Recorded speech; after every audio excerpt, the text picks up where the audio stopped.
Hey, this is another episode of the Mind, Body and Pipeline podcast. I'm really excited for today's conversation with Caroline Canty.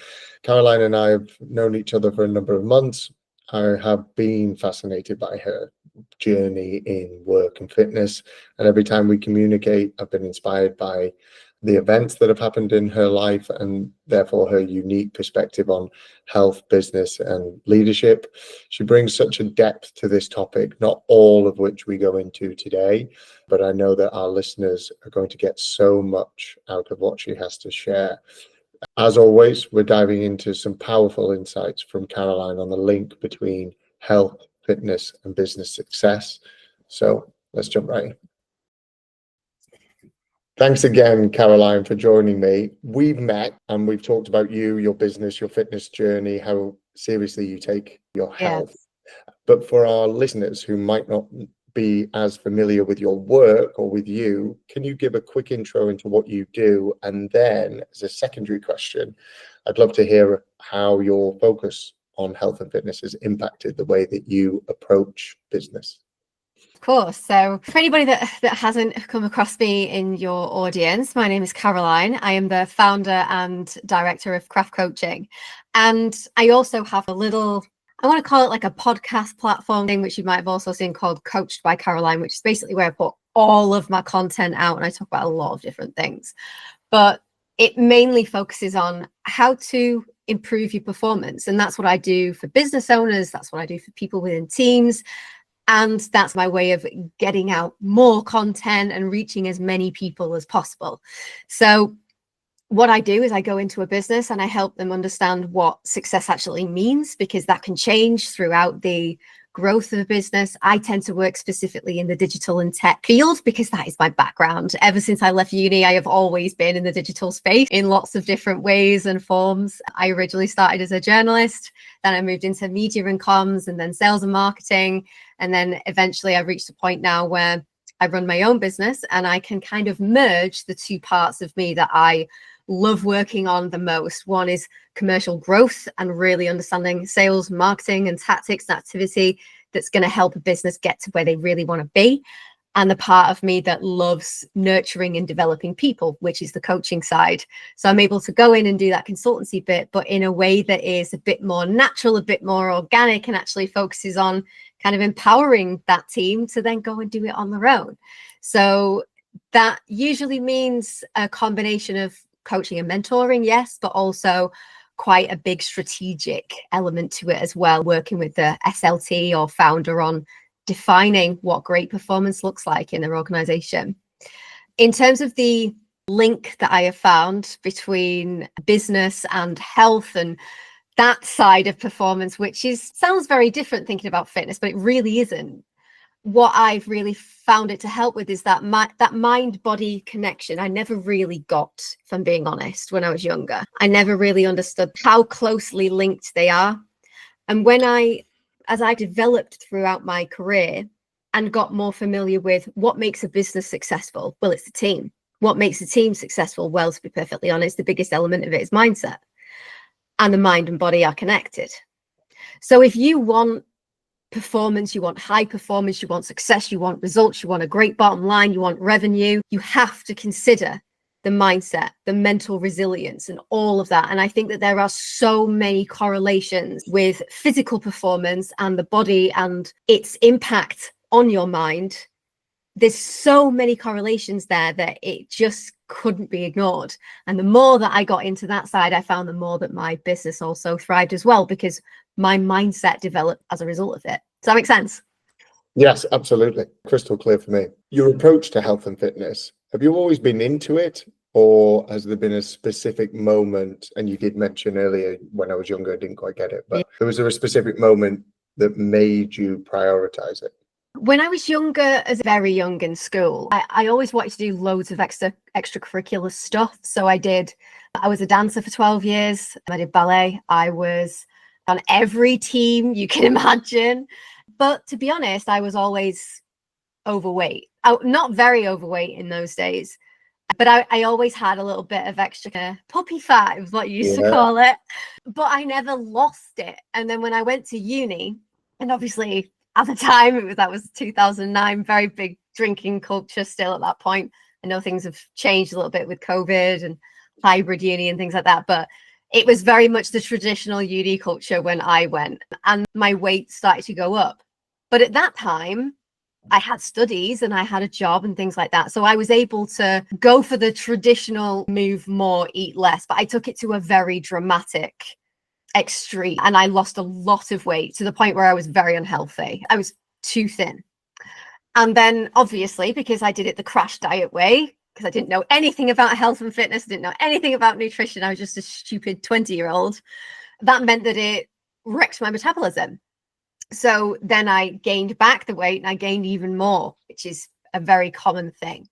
When I was then developing in my career, I took my eye off all of that side of things. It was just about being really great at my job, and I sacrificed probably all of my health to that. Because when you're younger, you can bounce back.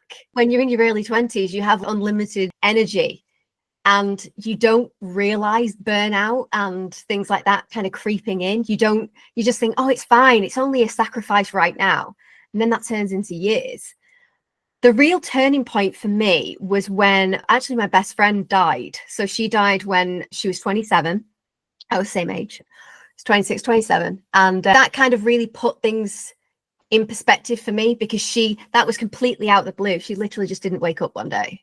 And she'd been somewhat, I don't want to use the word sickly because I don't think that's very fair, but there was always something wrong with her. There was always an illness there. When norovirus went around, you could guarantee she got it. There was always something around immunity that clearly just wasn't right with her. And it made me really stop and reset. And something that I actually describe as often is a reset button in my head. It's like something was just pressed, bang.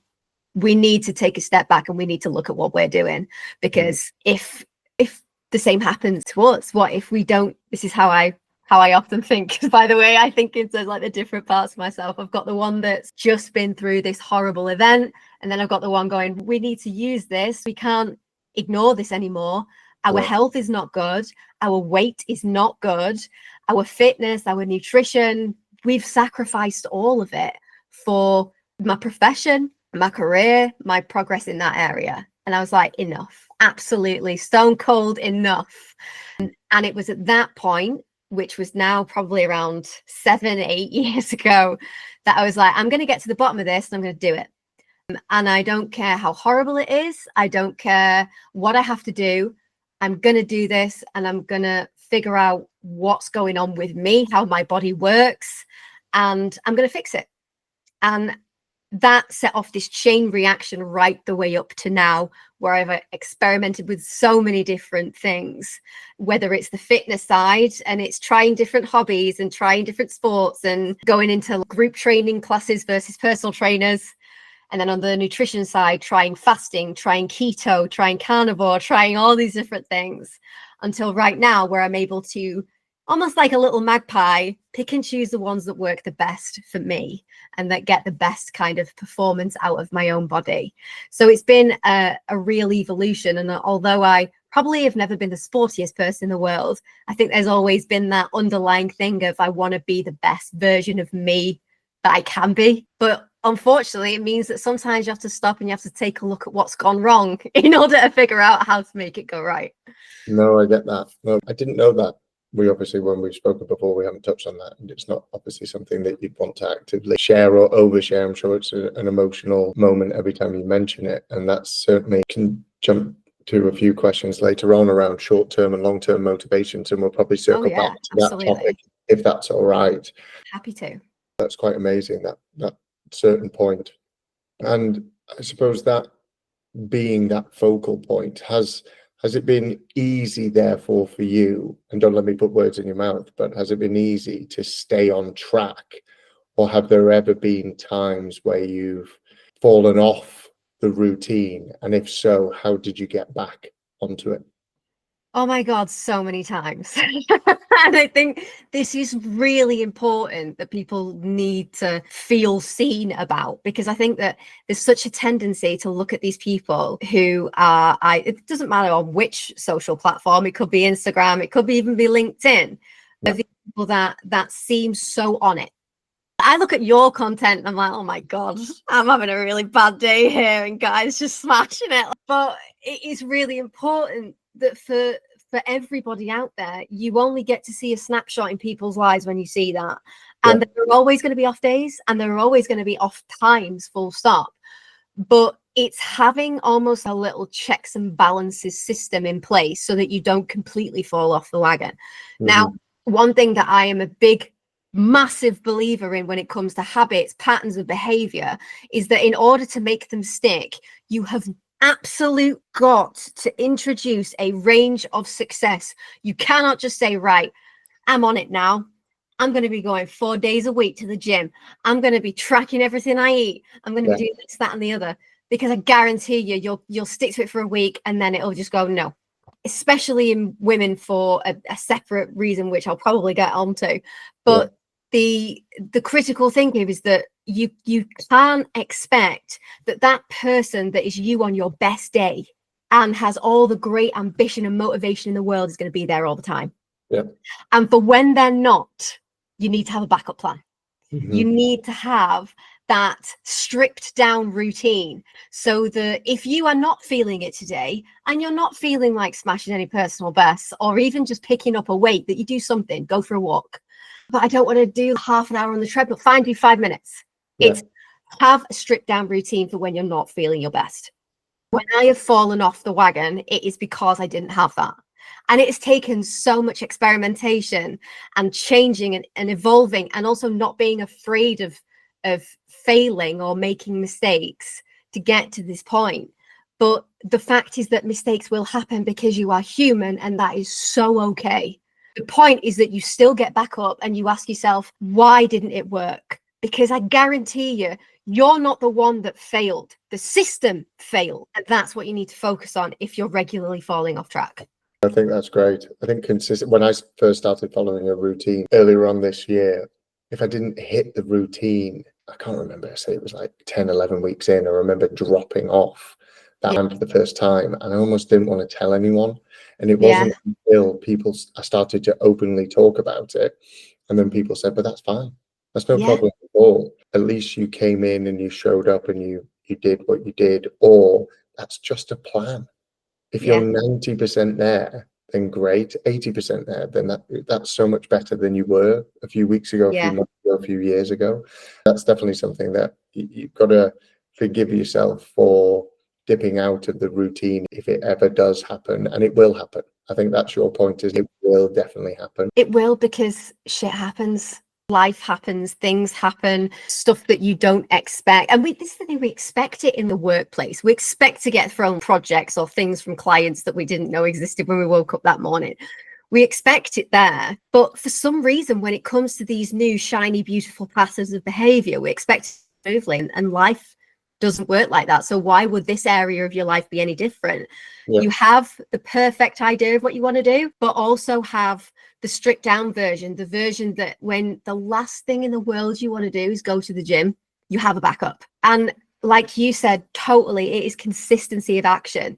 And if you have been going to the gym for, I don't know, a couple of years, and every once in a while, instead of going 3 times, you went 2, it won't have made a blind bit of difference. It is every once in a while. Consistency is everything. And if you can just say, I accept what happened, I accept I didn't go today, it's in the past now, done, and move on from it. The sooner you have that acceptance and you stop resisting it and beating yourself up, the easier it will be to pick yourself up and go again. Somebody said to me the other day, one bad meal doesn't make you gain weight, and then on the flip side, one good meal doesn't make you lose it. So true. It is consistently about being consistent. And we've spoken there a little bit about routine. How do you, with everything else that you're going on with the business, with in the next couple of weeks, you're sort of stacked out with events, and you've got your own content stuff that you're doing, and your workshops, and you've got a personal life with all of that going on. How do you manage to build fitness into your weekly routine? And since that defining moment, easy is maybe the wrong word to use, but has it been simple to prioritize for you? And do you have a method that works really well for you? So this is the thing, you'll always prioritize what matters to you, full stop. You will. So if what you want to prioritize is your health, you have to realize this is why it's so difficult to drum into people. And I used to get so annoyed with the people that were always the fit ones in school and the healthy ones, and because for them it was easy, fitness and just health and no real weight fluctuations or anything like that just came naturally to them, and that's great. The thing is, that will never be a priority because it wasn't a problem.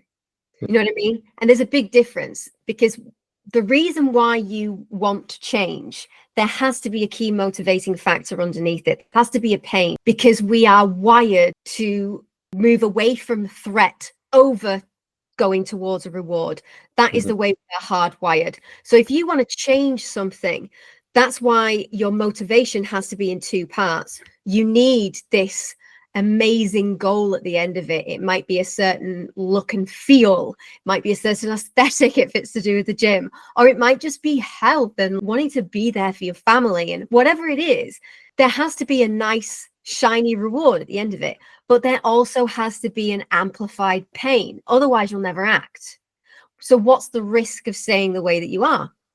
Is the risk great enough? If it isn't, that is actually also fine, because at one time we always have a lot of different priorities on our plate. It's the nature of the work-life balance, and we will naturally prioritize whatever we deem to matter to us the most. If you want to make health and fitness matter more, you have to amplify the pain of staying the same. That's how you make it important enough to change. And the next part of that was, well, what do I do? There's a couple of things I do. Number one, I have experimented for years, and I've been okay with making mistakes when it comes to trying to fit that into my day, because I've done what a lot of people have done, where they've listened to what other people, right, well, I get up at 5 a.m. every morning and I do that, right? Or I actually find that I do late night gym sessions, and right, you get this assault of information when you go looking for it about the best time to work out, the best time to fit it into your calendar and all this stuff. The honest answer is that you need to work it out for yourself, because everybody is different. I tried doing it first thing in the morning, and a really interesting thing happened, which is that I actually discovered that doesn't work for me. I thought it would, because I'm a morning person and I'm really on it and creative, and I love the morning time. I thought, well, that's a great way to start the day, right? It's a great way. It sets you up and you feel already productive and successful. And I tried it and I hated it. And the reason I hated it is because I felt like it was robbing me of my best time in the day for this, and for either creativity, deep work, innovation, brainstorm, whatever. And the reason I figured that out was because of the second thing that I do. I regularly review what's working and what's not, very regularly, whether that is, sometimes it's as much as daily if I'm trying something new, sometimes it's weekly, and sometimes it is monthly. But I always review what's working and what's not, because it is so easy to get stuck in the trap of just feeling bad about it, just bullying yourself. And that was what I got into when I tried. I was starting the day off feeling like a failure because I couldn't get out of bed and I didn't know why. I was like, if I get up now, the longer I'm waiting, the harder this is getting, and I can't. And it's not because I was having trouble getting out of bed. It's because of what I was demanding of myself to do immediately, and then everything about my day hinged on this being successful. And who the hell wants to start the day already feeling like a failure? You've not even got up yet. Oh, no. So for me, the things that I do, I regularly review things. I regularly experiment if I think something isn't going well and I haven't quite cracked it yet. When I've found the thing that works, it goes in the calendar, it stays there, and my boundaries with clients and everything else have to shift. Something has to give when you implement something new. So what is it that you're prepared to give and take on? And then, like I said, the final thing is that you have to understand that you will always naturally by default prioritize something. So you have to either accept that that is going to be accidental, or you put intention into it. And you do that by having, yes, a key motivator, but also by amplifying the pain of where you are right now and why you want it to change. Nice. I like that. And what's similar to me, what you mentioned there is a little bit about how your fitness routines, it goes in and then it influences the approach to clients or sort of wider work. I've got exactly the same. So my a couple of weeks ago, I planned November out from a personal point of view. So everything health related, going out with my wife, if we booked something to a table at a restaurant, or if we went to a gig a couple of Mondays ago, that's all in my diary in bright orange. So I can see how much time I'm giving to myself. There's a couple of classes I like to go to early morning. There's a couple that I decide on a Thursday, I go to the 9:30 class. There's a couple of times during the week where I might work out. I think I've got Friday afternoons at 1 o'clock. And that's kind of testing those out a little bit for November, but everything else then fits around it. And since I've done that in the last 6 months, particularly in the last 6 months, I haven't seen any downsides from a work perspective at all. It's only really positive.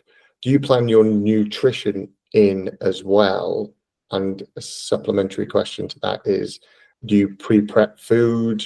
How do you go about making sure that from a mind and body perspective, you're fueled during the week?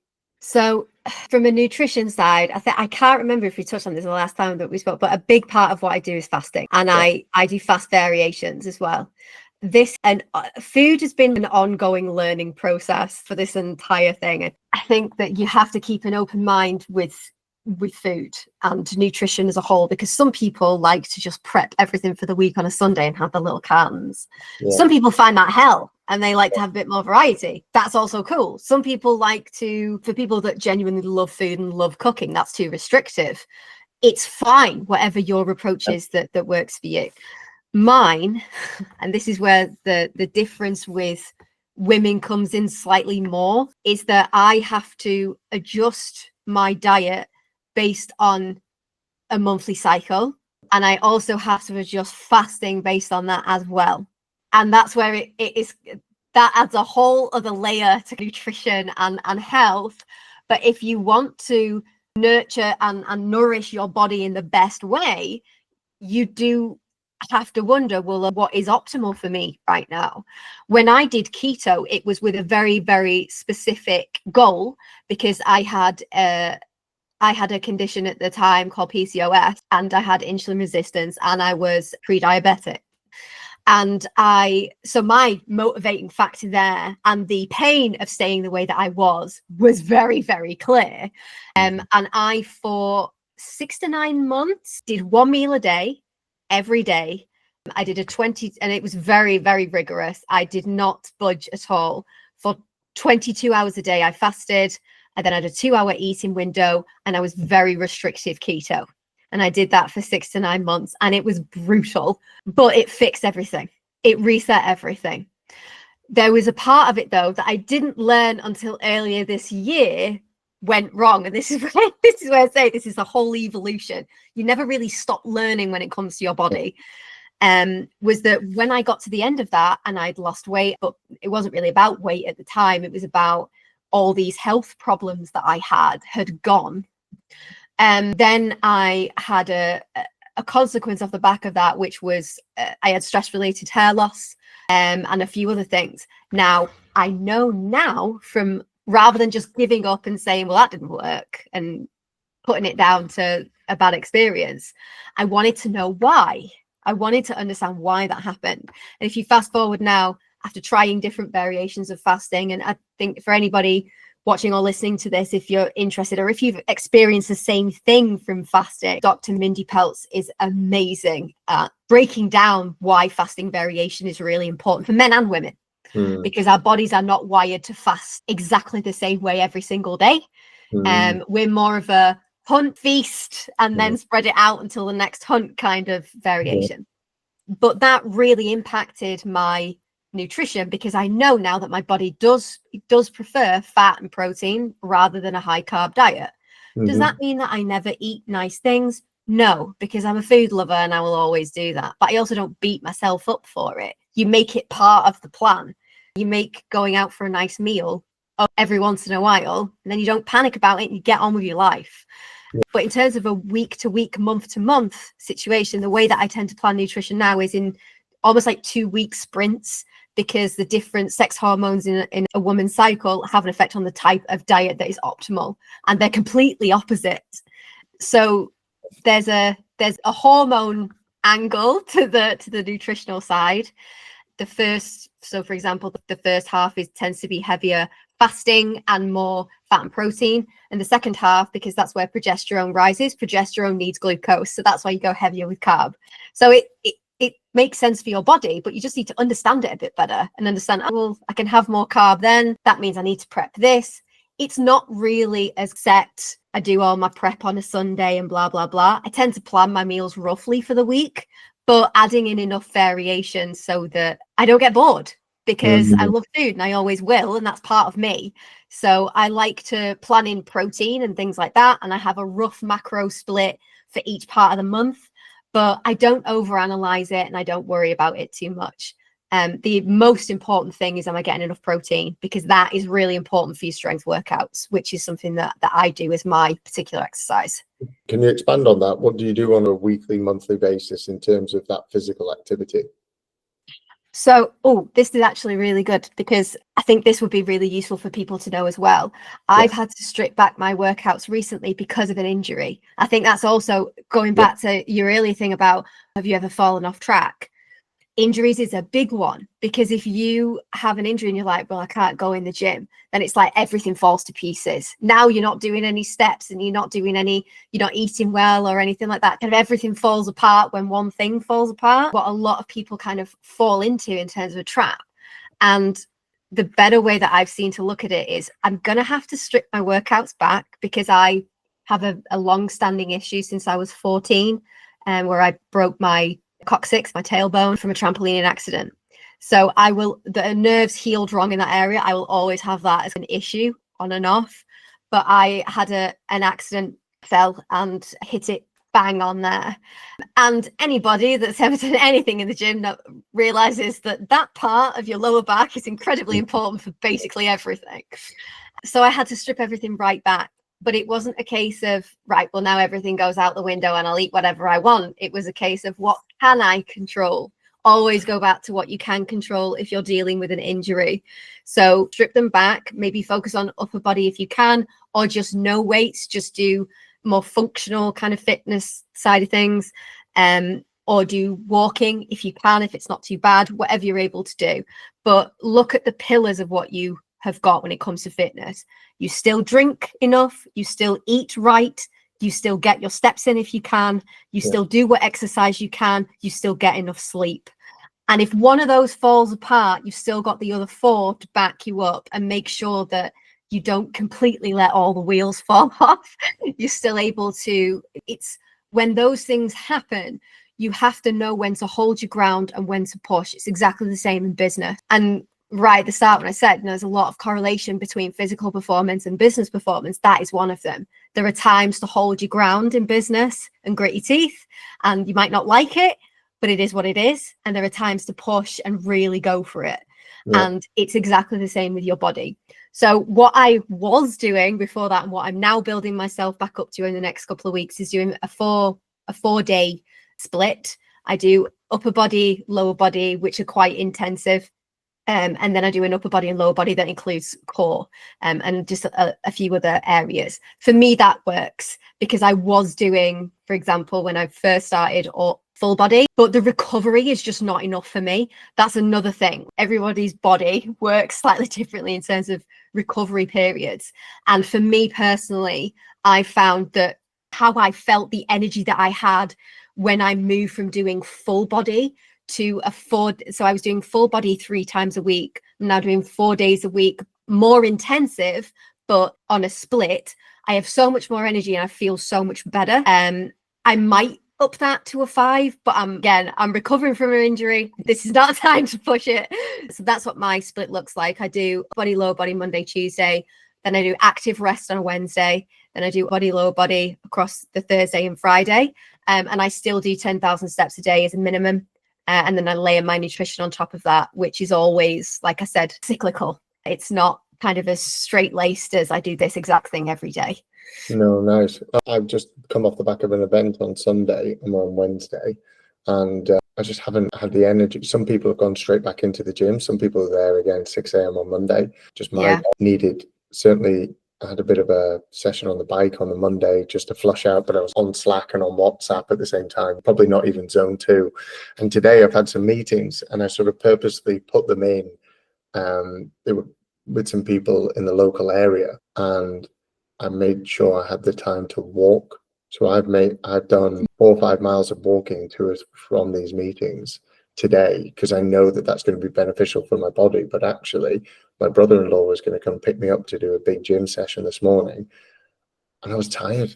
And I just said to him, I'm shattered. I could come, but I don't actually think it's going to do me any good. But I don't know what I'll do by the end of the day, 15, 16,000 steps or something. That is what my body needs right now. And to make sure that I keep getting good sleep in. I had another good sleep last night, keep feeding myself well, for the hydration salts in the water, and then see how I feel tomorrow. And if I feel like I haven't got a planned class in or anything, but there are a couple that won't be that busy, I can go and join the 9:30 if I want. Maybe go for a sauna or something in the afternoon. Just got to feel how you're feeling. And those people that went to the gym 6 a.m. on Monday after doing a high rocks on the Sunday, fair play, but my God. That doesn't upset me at all, because she joked and she said, I'll see you tomorrow at 6 a.m. when we're in Birmingham on Sunday. And I thought, she's taking the piss.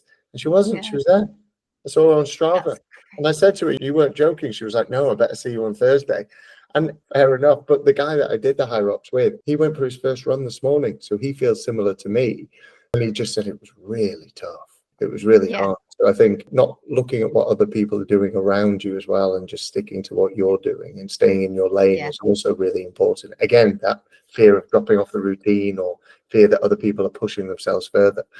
You never know what might happen to that particular girl. I like her very much and I hope nothing happens to her, but she might end up injuring herself from over pushing this week because she just feels she needs to get back in, or first in, last out, old school sales mentality. I'm sure she hasn't got that, but you got to do what's right for you, haven't you? Whether injury or not, you got to listen to your body. Do you have a watch and things? Do you have a Garmin watch, whatever? Just a normal Apple Watch that I've used for years, but I'm not really. There's some people that really nerd out over it. Use it as a watch rather than a. No, I use it literally only for tracking. I'm actually going to upgrade it. I'm going to get a different one at some point, because it just feels like I don't really use it for what an Apple Watch was intended. I bought it years ago, and then when I got more into what I'm doing now, I did want it to just track, but I'm going to get something a little bit different. I'm on the lookout. But that is so true what you say about you have to learn to listen to your body, because your body is always talking to you, whether you like it or not.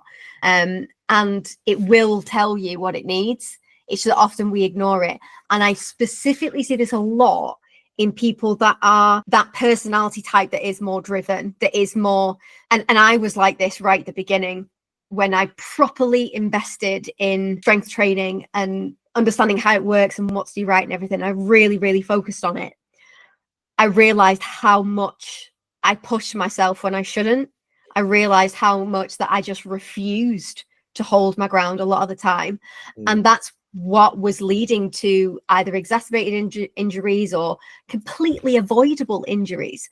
It's just I didn't see it as that. I didn't see it as that trait that is normally such a positive in business, of driving, of being persistent, of keeping going no matter what, pushing, that will lead to success in the right doses. When it is overplayed in the wrong situation, can make you go backwards 10 steps. And that we're back to that correlation between business and physical performance, because it is the same thing. It's just that when you push your body too far, you can't ignore it, because you end up either ill or injured or whatever. And most of the time we push and we don't take a break, and then we wonder why after the Christmas break we feel worse, why we get ill right after we take a holiday, all of that. And it's because you've finally given your body a chance to rest, that it's been screaming at you that it wants, and you haven't. And that's something that we can all take note of, even if you're not somebody that's super sporty or athletic or anything else. Your body is always talking to you. You just have to learn how to listen. No, I agree. And talking about that correlation between sort of business and fitness, but specifically on the business side, we started working with a company, I don't know, 5-6 months ago. But I first met them at the beginning of the year and asked them what the revenue targets were, where they were now, and what the target was. And it was ridiculous. Always is. Digital marketing agency, doing really well, 5-6 years old, but and I said, the targets are lofty. I had a call from one of the directors yesterday. Yeah, it was last night. And he just said, can we grab some time? Because I don't work on the account, the team does. So can we grab some time? Because I remember your comment at the beginning of the year. We've had 15% growth or something. I think they wanted 65. Can we have some time to sit down and just make sure that we don't have the same feeling that we're feeling now this time next year? And I said, Yeah. absolutely. Let's rein back that plan a little bit rather than having to fit in 2 exercises a day for 5 days a week, gain it to 1 a day. And if you do anything more, you're going to be really pleased with yourself. It's the same from a commercial growth perspective, isn't it? Similar agency, different service. Started working with them last year. And I set some really, really strong in terms of revenue, but low in terms of new logo numbers, targets for them for this year. And it was 4 new logos. We're to hold existing business. And the customer success manager was brought in and we talked about how to do that. But 4 new logos. Now, that agency was happy with that. We've done 5 and we should do another one this year. So they're really pleased. But had I said to the agency that called me that I met at the beginning, called me yesterday, that met at the beginning of the year, they wanted something like 12 new logos. They've done 4. And I think it's that managing expectations on yourself and on your business that's really important to avoid disappointment, because consistency and moving forward, whether it be by 10, 15 seconds per K or moving forward 15% revenue growth or profitability is more important, really, but is still a good step forward. And these things, like building a business, take years. It is in years and years of consistent action, showing up, doing the right things. And when you don't know what the right things are, admitting it and speaking to somebody that does. Yep. That's it. There is no silver bullet. There is no, all these nonsense terms that you hear. There's no magic formula that's going to sort any of this. It's the same thing that it always has been. And it is exactly the same no matter where you apply it in your life. If you want change, you want a goal, you want an outcome, work out what the right action is, make a plan that ensures that you can do it consistently and sustainably, make a plan for holding, make a plan for pushing, and accept that it is not going to be like that and everything's going to go perfect. It's more likely going to be like that. And you'll get there in the end, but it will not be, it's never smooth. It's if you just put the numbers in and everything works exactly as you planned, yes, the world would be a better place, but it would also be a dream because it doesn't happen like that. And it's I love what you said about readjusting targets, because one thing that I say when I go into businesses, obviously a big part of what I do is the team performance, as well as just, okay, what's the strategy, what's the mission, vision, where are we going, why are we doing it in the first place, what's the motivating factor. But when I look at a bottom line that is like that and very exaggerated, the next question I usually ask is, what happened to the team here? Because often an SLT will set a load of targets and the high expectations, expect people to do it. And it is an element of high pressure, but often under autonomy, because they're not even given the direction every time in how to do it. It's often just, we want you to double this target, we want you to do that, and then it's given to them and they can't handle it. And then that's where you get things develop like imposter syndrome, because they've been given something, they've never done it before, so then they feel bad about not being able to do it without any external guidance. Well, of course you're not going to be able to do it because you've never done it before. This is a learning experience for you just as much as it is for them. So then you have a team that is plagued by burnout because they're pushing without ever breaking, mindset problems like imposter syndrome, like procrastination, which is a freeze response. It's a stress. So procrastination and time management issues have nothing to do with you being good or bad at managing your calendar. It has everything to do with past poor stress responses. That is where it comes from, because procrastination is freeze in action, in your fight, flight, or freeze. Whatever task, activity, project you are trying to force your brain to do, and instead you just sit back and start scrolling, it's because your brain can't handle whatever that task is. It finds it overwhelming. So what it does is try to run away in however you naturally do, If you are somebody that's where your natural response is flight, then you might physically get up and go and do something else and say, I'm just going to go and do something else. If you are somebody that naturally freezes and you're like a rabbit in the headlights, you'll start scrolling on social, or you'll just sit looking at a blank screen. It's a stress response. If somebody tells me they have time management issues, I know that it's because way earlier, weeks ago, they said yes to something they should have said no to, but they didn't know how to. So they just said yeah, because it's easier to say yeah. That's what we do in a stress response. We fall back on whatever patterns of behavior have got us to this point.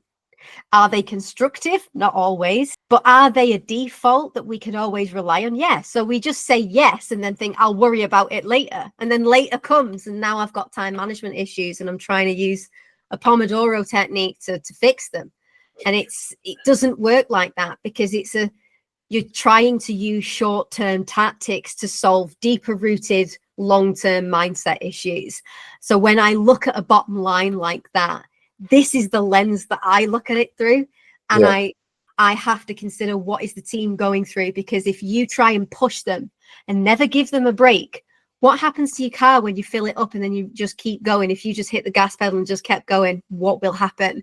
The human body is the same. Everybody needs rest. Everybody needs times where they hold the ground. Everybody needs times where they push. Nice. I like it. I've made loads of notes, and lots of it has been about that defining moment that you had, some health challenges that obviously you've overcome, which could be classed as being, well, short-term, medium-term, and sort of long-term goals, or at least they keep you focused. But are there any other goals, wider goals, that keep you motivated outside of what you've already spoken about? I think living in my late teens and early 20s, which was where it was particularly bad, with constant pain every single day because of that back injury that I mentioned. That isn't even getting into any of the health conditions or anything. That is just, there was a point, and I remember it so clearly. I remember where I was, and I remember everything about it. When I was, it would have been when I was 20, 21, and I was at university. I was living in private accommodation, and there was this hill. It's Sheffield, so there's hills everywhere. But there was this hill that we used to walk up, and that was where I really realized, I think, just how bad my back was from that injury, because it reached a point where I couldn't walk for 10 minutes maybe without excruciating pain. And the best way I can describe it was like that point right at the bottom. If you imagine a skeleton, like those ones that you used to get in science labs, right at the bottom of the spine, you've got the pelvis, kind of that area where everything just sort of hinges on that point. It felt like everything was just hanging off me. It felt like nothing was connected. It was just absolute agony. And I think that when you go through an experience like that level of chronic pain, and it's every day, and you don't know how bad it's going to be that day, it's a pretty strong motivator to never be like that again. And I didn't even realize that I'd had it for that long, because you just learn to live with it. You just learn to feel like that every day. And it was only when I did keto, which one of the points of doing keto, aside from insulin resistance and things like that, is it drastically reduces inflammation. Yes. And my back pain went within a couple of weeks. And it was, it's things like that where it's not necessarily that you're doing it for some big shiny thing. Of course, I have aesthetic goals and things like that. Anybody does, just because you're going to the gym, you want to turn up, you want to look better, you want to feel better, all that stuff. But it is more about, I've been at that stage in my late teens, early 20s, where I had pain every day. I never want to go back there. And it's more that it's the ability to go on a walk with people, and go on holiday and walk around, something as simple as that, and being able to do that for as long as possible, that's a win. So whether it is unbelievably simple, or whether it's something, a huge goal like a drastic weight loss or something like that, it doesn't matter what it is. It just means it needs to mean something to you beyond just maybe surface level thing. It has to be really deep rooted. And if your pain or your motivating factor isn't strong enough, that is also okay. And this is another thing that I say to people, because it might be that you set a whole bunch of New Year's resolutions and then you realize halfway through the year that actually this one isn't that important to me. Okay, just worked out what matters to you and what doesn't. That is okay.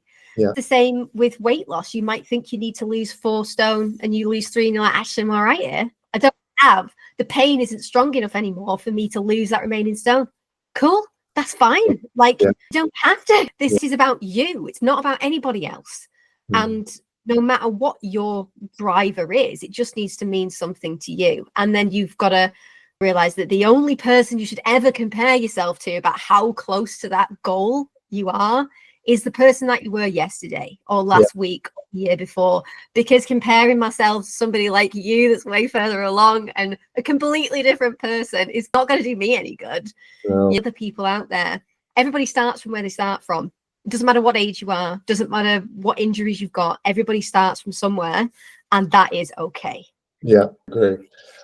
Your fitness network and the community that you've maybe built up, and different people, like myself, for example, that I go to, or that I certainly started with this time last year, that community around me has, perspective particularly, has been life-changing.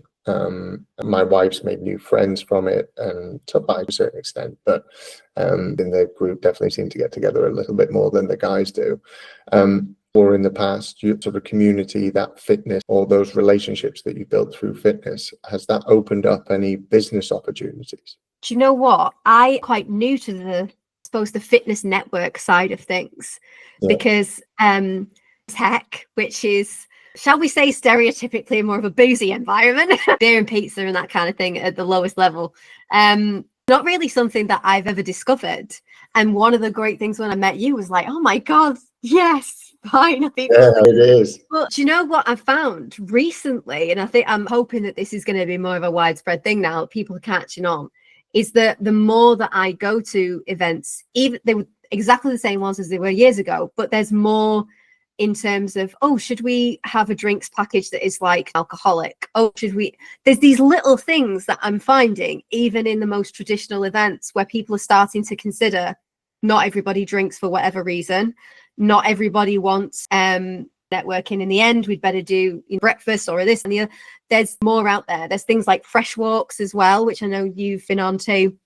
I haven't managed to get to one yet, but I really want to. Just the dates never match up. But those, like, instead of just you kind of meet for a beer, you don't get me wrong, those of course have their place and they always will. But I think that I know that post that you did recently about the kind of fitness is the thing that is always a constant, and health is the thing that is always a constant. And the fact that you can use that to kind of together, I think, is something that I see emerging more and more. And I've certainly noticed that, especially recently over the past couple of months, when I have been networking, even at the same events, bringing up fitness with people, more people like, oh, what do you do? There's more of an intrigue and a curiosity about it, and people want to connect with people more.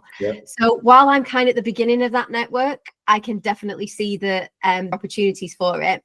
And I know for an absolute fact it will lead to business opportunities, because business opportunities are based on people relating to one another. So it's a no-brainer. It's not based first and foremost on values. I think you've got to like the person that you're working with. Which is really interesting. I've got my team are doing Sober October, and they went to an event yesterday and said to me, when those wines came out on the platter, a crazy amount of people like for that glass of wine, and you see it sounds a little bit, and I just said to them that it's the same type of thing I've been speaking about for years. It is also, though, really positive, I think, that more people are feeling independent to turn away that glass of wine. Feel more confident in doing so, and I do feel that the world is changing. I feel that people, I went to a founders networking thing on as a favor to a mate the other day. It was the first one he was doing, and he introduced me to 2 other guys that had done High Rocks and Ironman. Nice. Yeah. But we made that connection. There was a load of people down the other end. 3 of us didn't drink. A load of us down the other end, and you almost start to see these little cliques, which is probably a bad thing. But at the end of the night, as the beers were really flowing, some of them started to build the confidence to come over and talk in our direction, and we weren't off. but then they were really interested about, there was a couple of slide comments, and stuff, but I haven't had that for a long time. But there was that intrigue from them about why and how, and it's all the types of questions that I've asked you. Why you do it? How do you fit it in? How do you balance it all? It's like release for me and all those, and I get it. And like you said, that's always going to be a place. I just feel you need to have these conversations with people like yourself, and the reason for the events is that there are more and more people who are less and less interested in that and want to find a deeper connection than, and sorry to be sexist to the blokes, but over beer and football.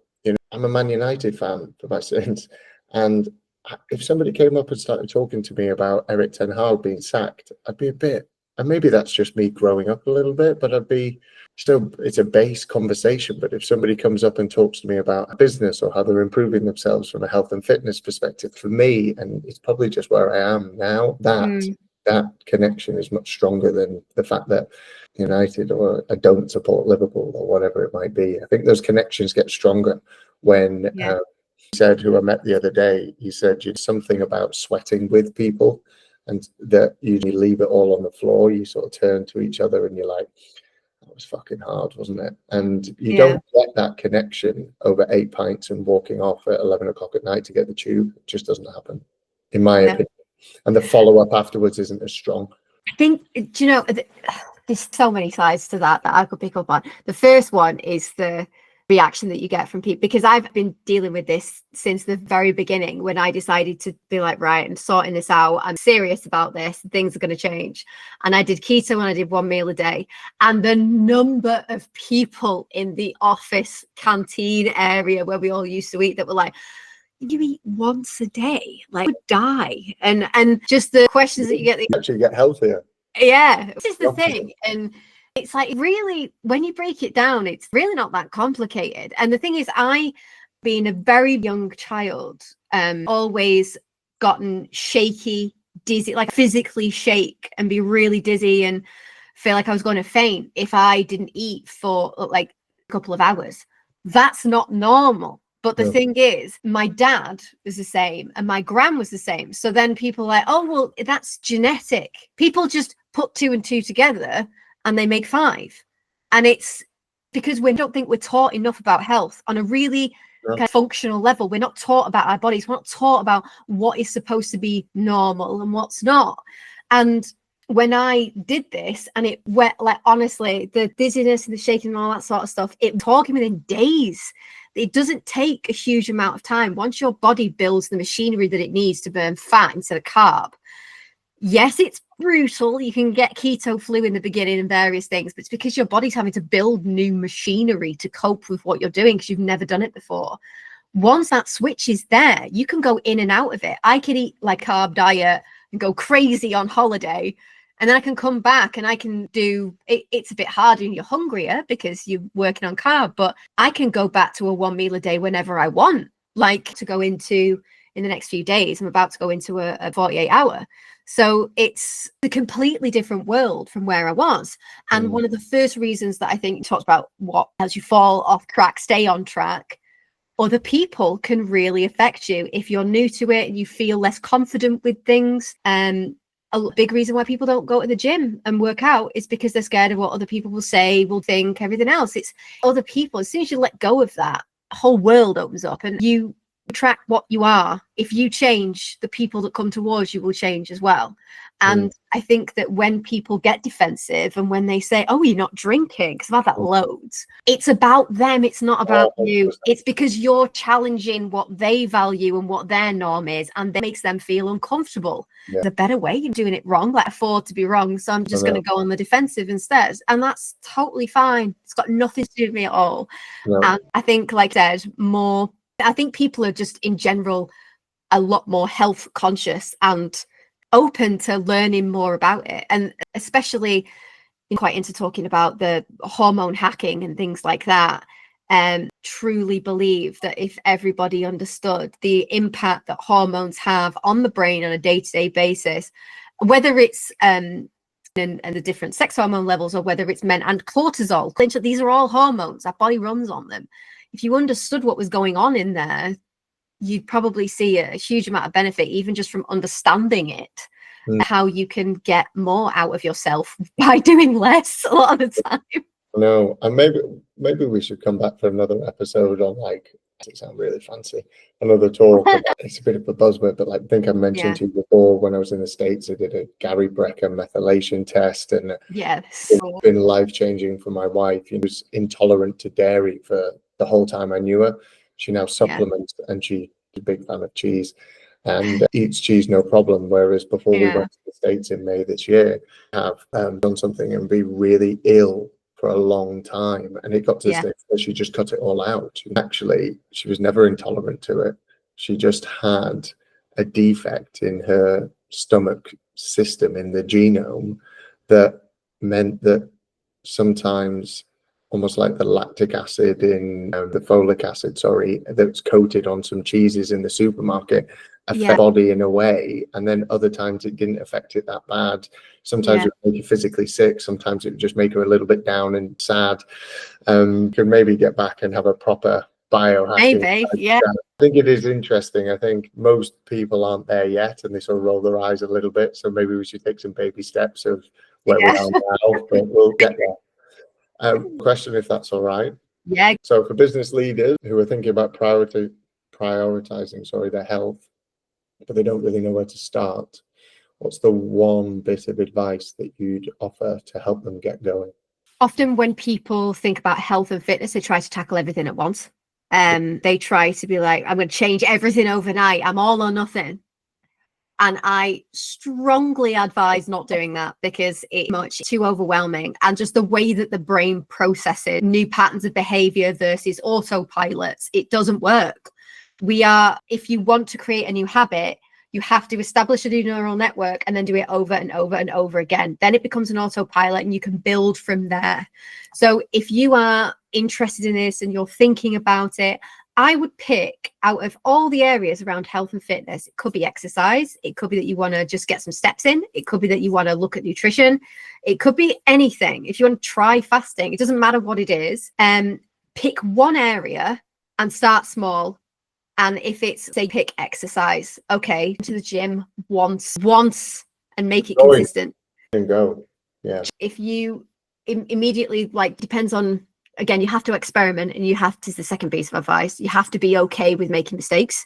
I would pick one area, try something new or different, and then reflect on it. Did I like it? Do I feel good? Do I want to do it again?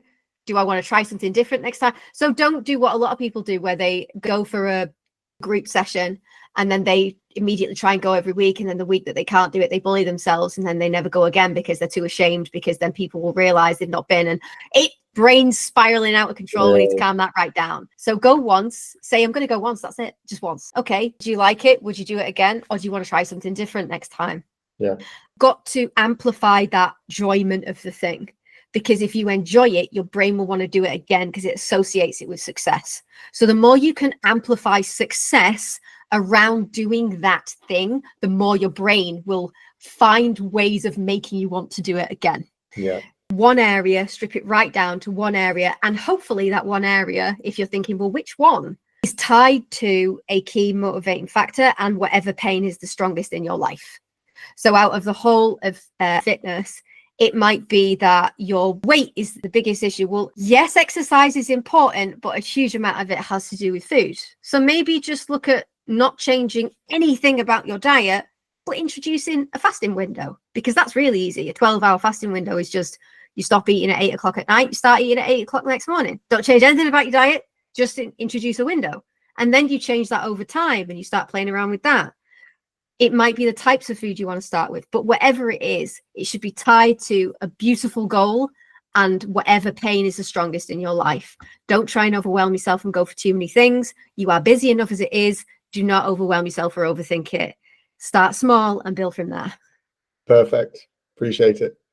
All right. It's a lot, I know.